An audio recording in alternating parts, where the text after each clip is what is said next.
ভোটের মুখে বঙ্গে এলো আরও ২৭ কোম্পানি কেন্দ্রীয় বাহিনী। আগে এসেছে ১৫০ কোম্পানি কেন্দ্রীয় বাহিনী।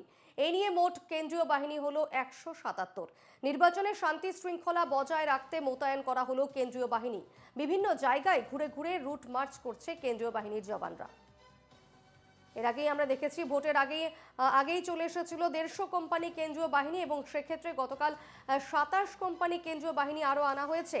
নির্বাচনে যাতে শান্তি শৃঙ্খলা বজায় রাখা যায় সেই কারণেই কিন্তু একেবারে তৎপর নির্বাচন কমিশন এবং সেক্ষেত্রে রাজ্যের বিভিন্ন জেলায় জেলায় কিন্তু একেবারে আনাচে কানাচে ঘুরে রুটমার্চ করছেন কেন্দ্রীয় বাহিনীর জওয়ানরা। বিভিন্ন জায়গায় তারা ঘুরে দেখছেন এবং সেখানকার এলাকাবাসীদের সঙ্গে তারা কথাও বলছেন।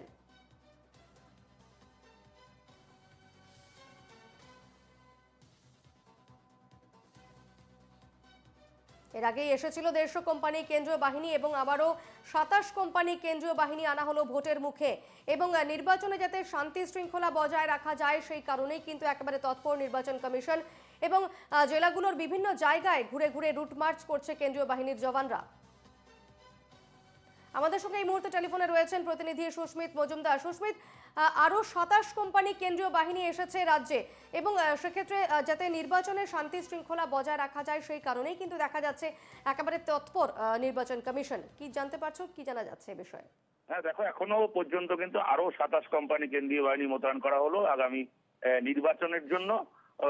এই কারণেই কিন্তু আজ বিভিন্ন জায়গায় কেন্দ্রীয় বাহিনী রুটমার্চ করছে।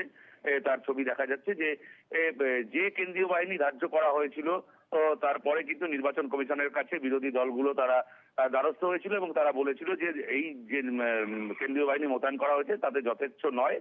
সেই কারণেই কিন্তু তারা আরো আর্জি রেখেছিল আরো কেন্দ্রীয় বাহিনী মোতায়েন করার জন্য। সেই মর্মে কিন্তু নির্বাচন কমিশন আরো ২৭ কোম্পানি সেনা জওয়ান আজকে মোতায়েন করা হয়েছে। তারা কিন্তু প্রত্যেকেই ইতিমধ্যে কলকাতায় এসে পৌঁছিয়েছেন এমনটাই কিন্তু জানা যাচ্ছে। ধন্যবাদ সুস্মিত।